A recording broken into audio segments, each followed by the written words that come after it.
Meet Ali Bennett, a friend of mine, a young Muslim born and raised in Sydney, Australia, who has lived quite a successful life. However, it was only recently that his life took a dramatic turn. This is Ali's story. Where are you at now with your life? What's happened to you? At this point in my life, wallah, I've been gifted, alhamdulillah, by Allah, with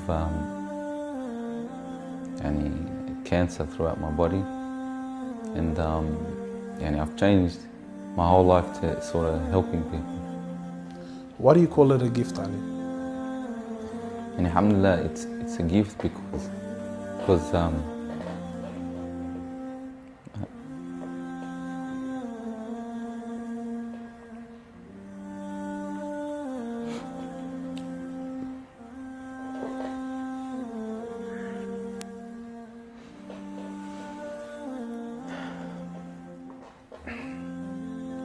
and it's a gift because Allah's given me a chance to change.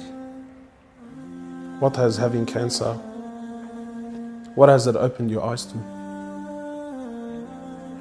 SubhanAllah, everything in life, even the smallest gift, like breathing fresh air.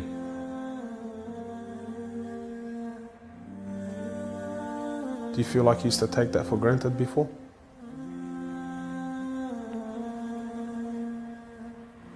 How long have you had cancer for? 4 months now. Ali was diagnosed with stage 4 cancer and given only 7 months to live. Upon finding the news, he immediately sold his successful business and was forced to reconsider the lavish lifestyle he was accustomed to. Everything was to change. Ali, what was your reaction when you came to know you had cancer? I got rid of my cars, I got rid of my watches, even my clothes. I took them with me overseas and I gave them to a lot of people up there, alhamdulillah. So I wanted to try to leave this world without anything. So you were on a mission to get rid of your dunya. It wasn't until Ali invited us into his room that we truly understood the luxurious lifestyle that he was living and the extent of the sacrifice that he was making. What's all this, Ali? Talk to me, explain this. It's a bracelet, costs about $60,000. $60,000. Yeah. What do you have in these boxes, Ali? They're all my shoes, alhamdulillah. Louis Vuitton? All Louis Vuitton. How much is something like this worth, Ali?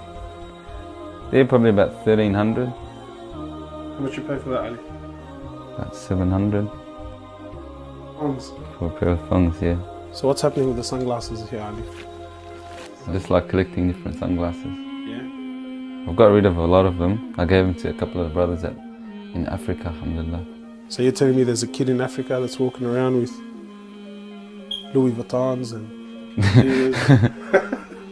Can I try one of these hats on? I've only mentioned them in my talks like 100 times. You can try the red one on. It's limited edition one. Barakallah. What do you reckon else? Sheikh Gucci. Ali's interest in the dunya has left him abruptly and no longer holds a place in his heart. So Ali, what do you feel now, like when you look at this?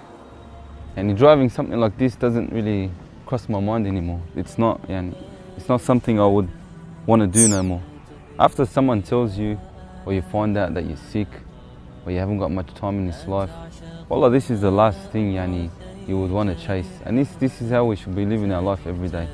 Car like this, people would love to be in it, people would love to own, people would love to drive it. Wallah, they're going for the wrong goals.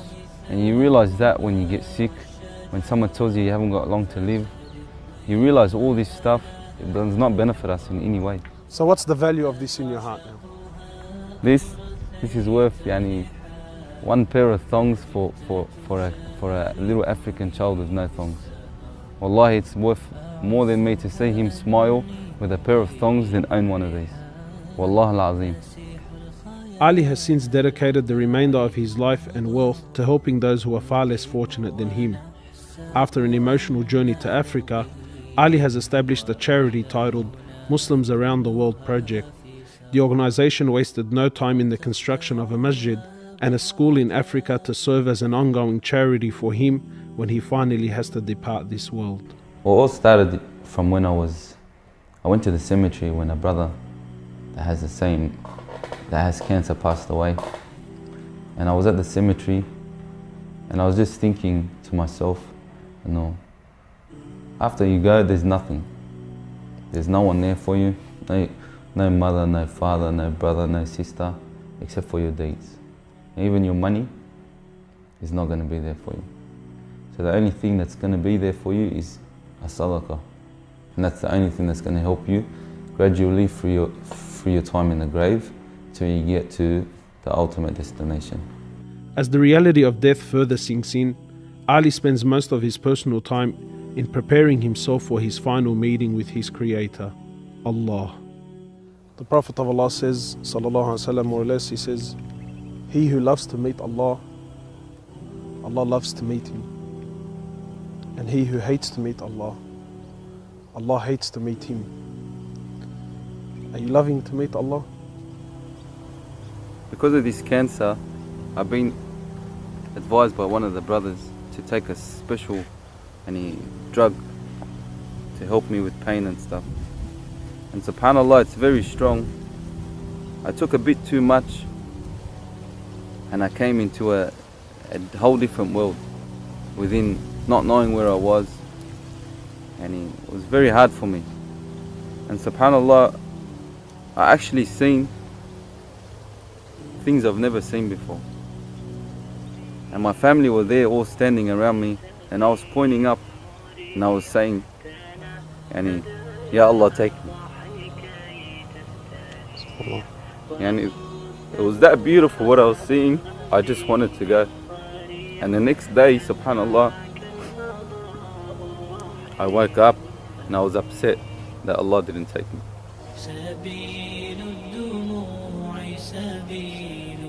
Well, I ask Allah subhanahu wa ta'ala to purify you and to give you shifa, to keep you around us for a long time. Allah, may Allah subhanahu wa ta'ala reward you.